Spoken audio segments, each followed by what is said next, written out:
ሰላም ጤና ይስጥልኝ ውድ የአለላ ቲዩብ ቤተሰቦች እንደምን አላችሁ? እኔ በጣም ደህና ነኝ፣ እግዚአብሔር የተመሰገነ ይሁን። እንግዲህ በአለላ ቲዩብ አስተማሪ የሆኑ ጉዳዮችን እያነሳን የምንነጋገርበት ቲዩብ ነው።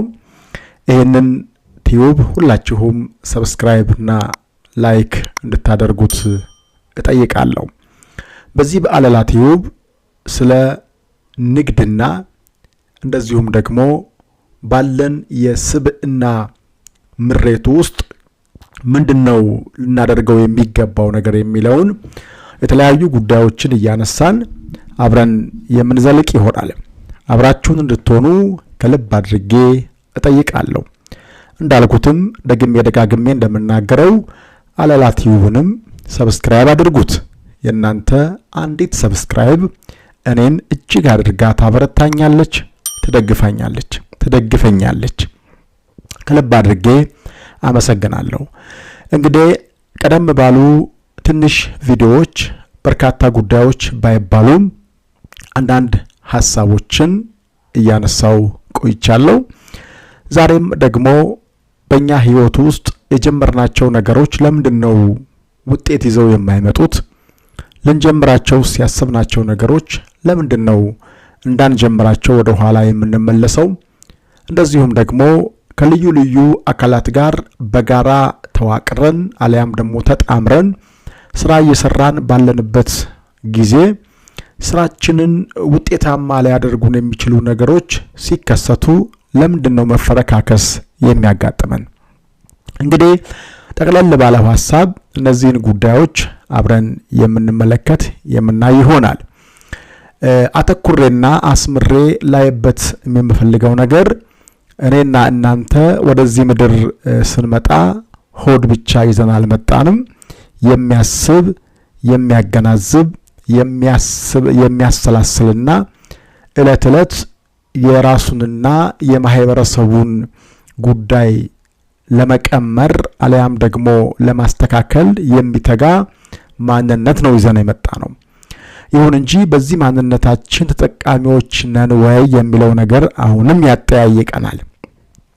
ስለዚህ ይሄ ይዘነው የመጣነው ማንነታችን ወደ ምድር እስኪመለስ ድረስ አለያም ደግሞ ወደ ሰጠው አካል እስኪሄድ ድረስ ምንድነው ማድረግ ያለበት? ምንድነው መስራት ያለበት?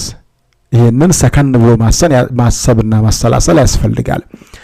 በእርግጥም በዩቲዩብ እጅግ በርካታ የሆኑ ሰዎች የሚገርም የሚደንቅ ሐሳቦችን ያፈሳሉ። በርካታ ሰዎች ደግሞ የራሳቸውን ተሞክሮ ያስቀመጡ ሰዎች እንዲማሩበትና እንዲጠነቀቁበት ያደርጋሉ። እንደዚሁም ደግሞ ከተጻፉ ጽሁፎች በምንባብ እንደዚሁም ደግሞ በአካልም በመውጣት ሐሳቡን በማሸራሸር ሰዎች ወደ መጥፎ አቅጣጫ እንዳይሄዱ የማድረግ ወይም ደግሞ የማስተማር ስልታቸውን በልዩ ልዩ መልክ እያደረጉ በእውነት እንደሚቀጥሉ ሁላችንም እናውቃለን። እያነበብንም እያደመጥንም ስለሆነ ማለት ነው። እኔና እናንተም በእውነት አሁን በዚህ ምድር ላይ ያለነው ቀደም ብዬ እንዳልኩት ሆድ ብቻ ሳይሆን የሚያስብ አእምሮ፣ የሚያገናዝብ ማንነት፣ የሚያብሰለስልና ዕለት ዕለት ነገሮች እንዲያድጉ እንዲበረቱ የሚያደርግ በጎውን የሚያስብ የአእምሮ ክፍል ይዘን መተናል። በዚህ የአእምሮአችን ክፍል ግን ተጠቅመንበታል ወይ የሚለው ነው ብዙዎቻችንን ሊያነጋግረው የሚችለው። እኔ እንደሚታየኝ ከሆነ እጅግ በጣም በርካታ የሆኑ ሰዎች ጥሩ ነገሮችን ሰርተዋል። ለነሱም እንደገና ደግሞ ለሚሰማቸው ለሚከተላቸው ሰዎች መልካም ነገሮችን እያበረከቱ እንደሆነ ይሰማኛል።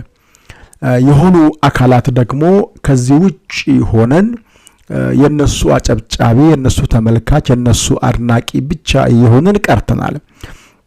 እስቲ ልብ አድርጋችሁ ራሳችሁን ተመልከቱትና በእናንተ ህይወት ውስጥ፣ በእናንተ ኑሮ ውስጥ፣ በእናንተ የንግድ ዓለም ውስጥ፣ በእናንተ የመንፈሳዊ ህይወት ጉዞ ውስጥ፣ በእናንተ ልዩ ልዩ የህይወት ስልት ውስጥ ያልተከናወኑ ጉዳዮች አሉ ወይስ ደግሞ ሁሉም ነገር ስኬት ለብሰው ነው የቆሙት?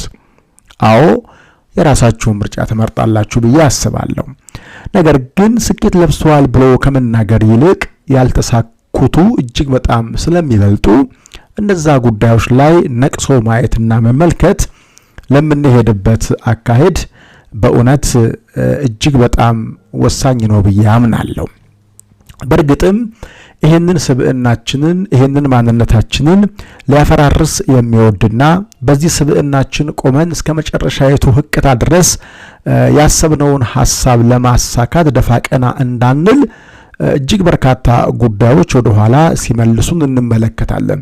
ለምሳሌ እኔ አልችልም የሚለው አንዱ ነው። እኔ አልችልም፣ እኔ ተሰጥኦ የለኝም፣ ወይ ደግሞ በድምጽ ከሆነ እኔ ድምጽ የለኝም፣ በንግግር ከሆነ ንግግሬ አያምርም፣ ሰዎች ጆሮ ላይ ደርሶ የኔ ነገር ምን ይፈጥራል ብለን ራሳችንን በእውነት ስንጎዳ እንታያለን።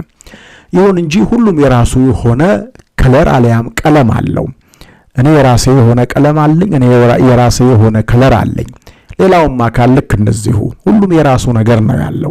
ወደዚህ ምድር ላይ ስንመጣም የተሰጠን የኔ ነው፣ የናንተ ነው። የናንተ ለኔ የኔ ለናንተ አይሆንም። ምክንያቱም እንዲህ አልተሰጠንምና። በተሰጠን ግን በዛው ነገር እንዴት አድርጌ ማሳደግ አለብኝ፣ እንዴት አድርጌ ነው ይሄንን ነገር ማረቅ ያለብኝ ማስተካከል ያለብኝ የሚለውን ነገር በማሰብ ማየት ግን ይፈልጋል። በእርግጠኝነት ነው የምነግራችሁ እናንተ ከተፈጠራችሁበት ማንነት ውጪ ሌላ ሰው በእናንተ ማንነት ውስጥ አልተፈጠረም። የእናንተ ህይወት የተሰጠው ለእናንተ ብቻ ነው። ያንቺ ህይወት የኔ ህይወት የተሰጠው ለየግላችን ነው። አዎ በእርግጥም ብዙ ሰዎች በንግግራቸው እኛነታችንን ሊቀይሩ ይችላሉ፣ ሊያስተምሩን ይችላሉ። ሆኖም ግን እነዛ ሰዎች እንደ መንገድ መሪዎች ይሁኑን እንጂ እኛን መስለው እኛን ተክተው በእኛ አስተሳሰብና ልኬት ውስጥ ሆነው ሊቆሙ ግን አይችሉም። ስለዚህ የመጀመሪያው ነገር እኛነታችንን አምኖ በመቀበል መቆም ያስፈልጋል።